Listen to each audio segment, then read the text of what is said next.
77문입니다. 아이들의 77문.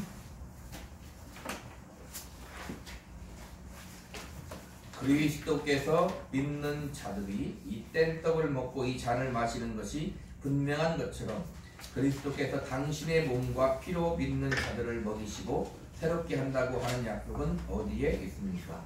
주께서 성찬을 제정하실 때 다음과 같이 말씀하셨습니다. 주 예수께서 잡히시던 밤에 떡을 가져다 축사하시고 떼어주시면서 말씀하시기를 이것은 너희를 위한 내 몸이니 이것을 행하여 나를 기념하라 하시고 19회 또한 이와 같이 잔을 가지시고 말씀하시기를 이 잔은 내 피로 세운 새 언약이니 이것을 행하여 마실 때마다 나를 기념하라 하셨으니 너희가 이 떡을 먹으며 이 잔을 마실 때마다 주의 죽으심을 오실 때까지 전하는 것이니라. 이 약속은 바울이 다음과 같이 말하는 곳에서 반복됩니다. 우리가 축복함과 축복의 잔은 그리스도의 피에 참여함이 아니며 우리가 떼는 떡은 그리스도의 몸에 참여함이 아니라 떡이 하나요 한 우리가 한 몸이니 이는 우리가 다 한 떡에 참여하노라. 아멘. 떡을 먹고 잔을 마시는 것이 분명한 것처럼 그리스도께서 당신의 몸과 피로 믿는 자들을 먹이시고 새롭게 한다고 한 약속은 어디에 있는가? 주님이 그렇게 성찬을 제정하셨다는 것입니다. 그래서 이것을 너희를 위한 내 몸이고 이것을 행하여 중요한 것이 뭐냐면 행하여 기념하라는 거죠. 그러니까 떡을 먹고 마실 때 주님이 나를 위해 살 찢고 피 흘린 것을 기념하는 것입니다. 그래서 그렇게 살을 찢고 떡을 떼고 잔을 마실 때에 어떻게 되냐면 우리가 그리스도의 몸에 참여하는 것이고 우리가 다 한 몸이 되고 다 한 떡에 참여하는 것이 된다는 거예요. 그러니까 무엇이냐면 의미를 우리가 잘 알고 성찬을 해야 된다는 거예요. 뒤에 나오겠지만 떡과 피가 살과 피로 되는 것이 아니잖아요. 실제적으로.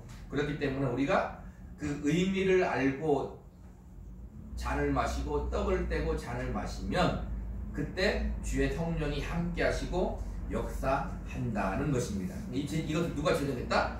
주님이 이렇게 제정하셨다는 거예요. 자, 78문 시작. 그렇다면 떡과 포도주는 그리스도의 실제 몸과 피로 변화됩니까? 그렇지 않습니다. 세례의 물이 그리스도의 피로 변화되지 않고 그 자체가 죄를 씻지 못하며 단순히 하나님께서 주신 상징이요 보증인 것처럼 비록 성찬에서 사용되는 떡이 그 성례의 성질과 모모상 그리스도의 몸이라고 불려질지라도 떡 그 자체가 그리스도의 몸이 되는 것은 아닙니다. 뭐냐면 떡과 피가 실제적으로 주님의 살이 되고 피가 되는가 이 말입니다. 그렇지 않다. 떡과 피는 뭐다? 하나님께서 주신 상징이고 보증이라는 거예요. 그러니까 우리가 잊지 않고 위에서 말씀하신 것처럼 주님의 살과 떡을 주님이 나를 위해 살찢고 피 흘리신 것을 잊지 않고 마시면서 기념하면 성령이 함께해서 우리에게 은혜를 주시는데 그 자체가 살과 피는 아니다. 그러나 우리가 그것을 통해서 주님과 함께 한 떡과 한 몸에 참여하는 것이 된다는 거예요. 그러니까 중요한 단어는 뭐냐면 상징이라는 거죠. 하나님께서 이렇게 상징적으로 우리가 그 떡과 피를 떼고 마시는 그것이 된다 이 말입니다. 그래서 실제적으로 몸이 되고 피가 되는 것은 아니라는 거죠. 실제적으로 몸이 되고 피가 되는 것은 아니라는 것입니다. 그래서 떡 자체가 그리스도의 몸은 아니다. 그러나 우리가 이 떡과 잔을 먹고 마시고 기념할 때에 뭘 한다? 위에서 말합니다. 그리스도가 그의 죽으심을 오실 때까지 전하는 거다. 그가 왜 죽으셨느냐? 우리를 위해 십자가에 죽으셨다는 그것을 우리가 잊지 않고 전해야 되고 그것을 말로 몸으로 살아내야 된다는 것입니다. 그러니까 우리가 주님의 살 찢고 피 흘리심을 기념하는 것으로 그냥 끝나는 것이 아니라 주님 같이 우리가 어떻게 하나님의 말씀대로 우리가 살아야 되는 거예요. 주님이 바로 말씀이 육신이 되어 오신 분이기 때문에 그런 것입니다. 그러니까 우리는 성찬을 떼고 말씀을 듣거나 성찬을 떼거나 항시 그럴 때 성령이 함께해서 우리에게 은혜를 주신 것은 뭐냐? 잊지 말라. 하나님이 우리에게 베푸신 사랑을, 하나님이 우리에게 베푸신 은혜를 잊지 말라는 거예요. 그러면 어떻게 된다? 너희도 주님의 죽으심을 오실 때까지 전하는 너희도 그렇게 그 말씀에 순종하여 그 말씀대로 행하며 그 말씀이 되어 그렇게 살아야 된다는 것을 우리는 알아야 된다는 것입니다. 그러면 어떤 삶을 산다? 우리는 지금 하나님의 나라 천국에 들어간 하나님의 백성이 되었지만 그게 확실적으로 실제적으로 우리에게 100% 임한 것 같은 현실을 사는 건 아니잖아요. 하나님의 나라가 내 안에 이루어졌지만 또 저 천국이 따로 있는 건 확실한 것이다 이 말입니다. 그래서 그 가운데 살면서 우리는 어떻게 살아야 된다? 말씀에 순종하며 살아야 되는 거예요. 성찬을 떼고 마시는 것은 우리가 눈으로 보는 복음이라고 했는데 성찬을 떼거나 그 다음에 주의 잔을 마시거나 하나님의 말씀을 듣거나 그럴 때는 항상 그 성령이 함께해서 하나님의 은혜 가운데 우리가 마시고 그 다음에 듣고 그럴 때 그것을 끝나는 게 아니라 우리가 몸으로서 어떻게 그렇게 살아야 된다는 거예요. 예, 주님이 말씀이 육신이 오신 분이듯이 우리도 그 주님이 흘리신 살과 피를 찢고 마실 때에는 그렇게 우리도 말씀으로 살아야 된다는 것을 우리가 잘 이해해야 될 것입니다. 79번 보겠습니다. 그렇다면 왜 그리스도께서는 떡을 당신의 몸이라고 하시고 잔을 당신의 피 혹은 새 언약의 피라고 부르셨습니까? 그리고 왜 바울도 그리스도의 몸과 피에 참여한다고 말했습니까? 그리스도께서 이런 방식으로 말씀하실 때는 선한 이유가 있습니다. 그 이유는 다음과 같습니다. 그리스도께서는 떡과 포도주가 이 세상 생활에서 우리를 이기시는 것처럼 당신의 몸과 흘리신 피가 영생을 위해 주어지는 우리의 영혼을 위한 참된 양식과 음료가 된다는 것을 우리에게 가르치기를 원하셨다는 것입니다.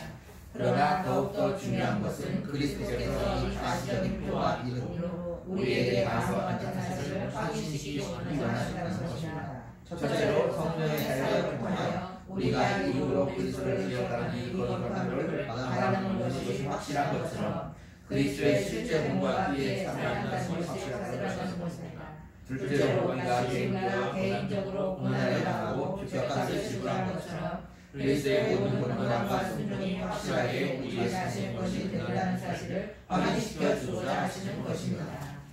자, 그러면 떡과 잔이 그리스도의 몸과 피로 확실하게 변하는 것이 아닌데 무슨 의미가 있냐 이 말입니다. 뭐라고 얘기해요? 여기서는 주님의 몸과 흘리신 피가 영생을 위해 주어진 우리 영혼을 위한 참된 양식과 음료가 된다는 것을 우리에게 가르치기를 원하신다는 것.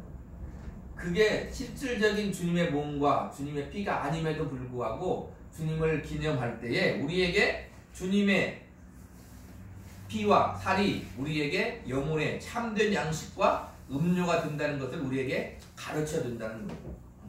그래서 성령이 함께 하시고 역사하심으로 그리스도를 기억하는 이 거룩한 뼈를 받아 먹는 것이 확실한 것처럼 우리는 그리스도의 실제 몸과 피에 참여한다는 것이 확실하다.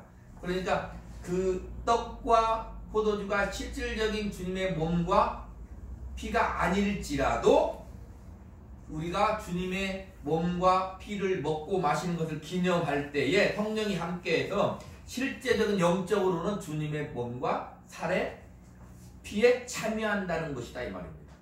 그 자체가 주님의 몸이 되고 떡이 주님의 몸이 되고 피가 주님의 피가 되는 건 아니지만 우리가 그 주님의 몸과 살 찢은 것을 떡과 포도를 통해서 기념할 때에는 성령이 함께 하심으로 말미암아 영적으로는 실질적으로 주님의 몸과 살에 참여하는 것이 된다는 것입니다.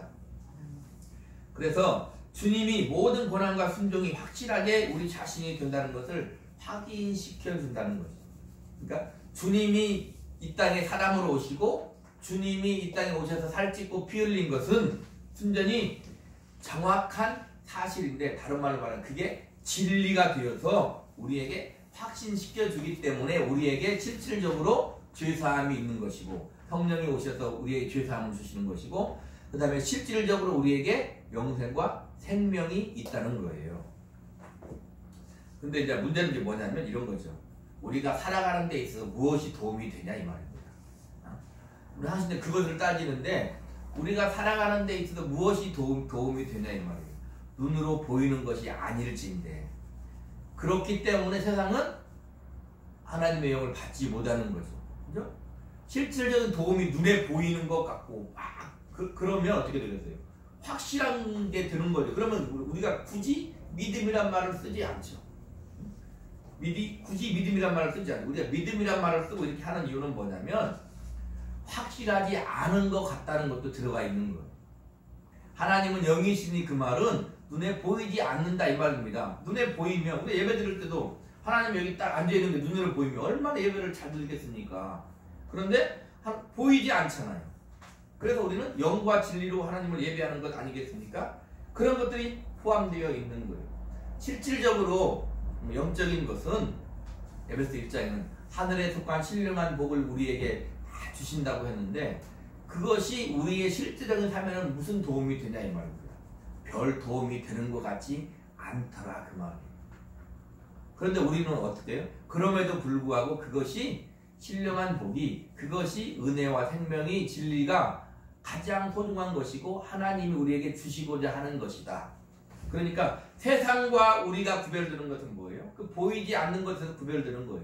보이는 것에서는 별 차이가 없는 거죠. 다 똑같이 먹어야 살고 똑같이 잠을 자야 되고 똑같이 일해야 되고 똑같이 돈을 벌어야 살고 그렇지만 우리가 하나님의 말씀에 순종해서 사는 이것은 믿음으로 사는 이것은 그렇게 가치 있는 것 같지 않고 그렇게 소중한 것 같지 않고 그럼에도 불구하고 하나님의 은혜를 입은 자들은 어떻게 되는 거예요?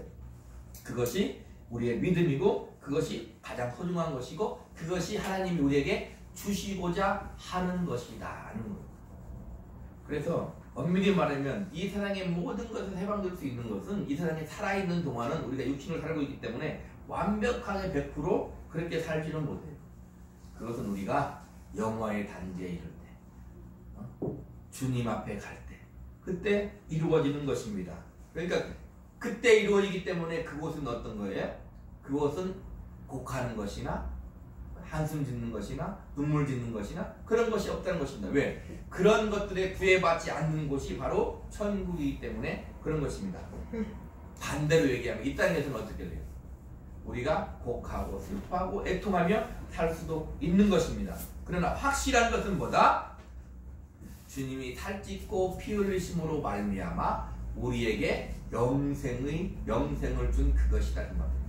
그래서 성경은 영생에 대해서 상당히 많은 것을 얘기하고 있는 거예요. 하나님이 세상을 이처럼 사랑하사 독생자를 주신 이유가 뭐다? 그를 믿는 자마다 멸망하지 않고 영생을 얻는 것이다 그 말이에요. 영생은 그냥 단지 영원히 사는 것만을 영생이라고 하잖아요. 하나님이 주신 생명, 하나님이 주신 은혜, 하나님이 주신 가치, 하나님이 주시는 복 그런 모든 것들을 포함해서 그렇게 살아야 그게 뭐다? 영생이고 생명이 되는 것입니다. 그러니까 우리가 눈으로 보는 것 같이 눈으로 보이는 것 같지 않지만 그래도 우리는 믿음을 가지고 살아가는 것이 신자인 거예요. 그래서 세상은 그렇게 쉽게만 살아가는 것은 아니라는 것입니다. 그렇기 때문에 이사야 53장에 말하는 것처럼 우리가 전한 것을 누가 믿었냐 그 말입니다. 그는 주 앞에 자라나기를 연한 숨 같고 마른 땅에 뿌리 같아서 고운 모양도 없고 풍채도 없고 아무도 흠모할 만한 것이 없었던 것처럼 주님이 그렇기 때문에 주님을 믿지 않는 것처럼 세상이 우리를 바라볼 때도 그렇게 흠모할 만한 그런 것들이 우리 삶에 보이지 않는다 이 말입니다. 진짜 귀한 것은 어디에 묻혀 있다고요? 그 속에 진주가 묻혀 있듯이 하나님의 눈에는 우리가 믿음을 가지고 하나님의 말씀에 순종하며 살게 되면은 하나님이 보실 때는 그것이 가장 귀한 것이요 그것이 가장 믿음의 삶이 되는 것입니다. 그러니까 잊지 말고 우리는 하나님의 자녀임을 잊지 말고 영생을 가졌다는 것을 잊지 말고 우리가 가는 발걸음을 하나님이 귀하게 본다는 것을 잊지 말고 하나님이 우리를 거룩하다고 하셨기에 주님의 살과 살찢고 피 흘리심으로 말미암아 우리를 거룩하다고 하셨기에 우리는 어떻게 살아요? 거룩하게 사는 것입니다. 그런데 우리 잊지 말고 한 주간도 하나님의 자녀답게 세상에서 그렇게 믿음을 가지고 귀한 삶을 살아내시기를 우리 구주 예수 그리스도 이름으로 축복합니다. 아멘. 기도하겠습니다.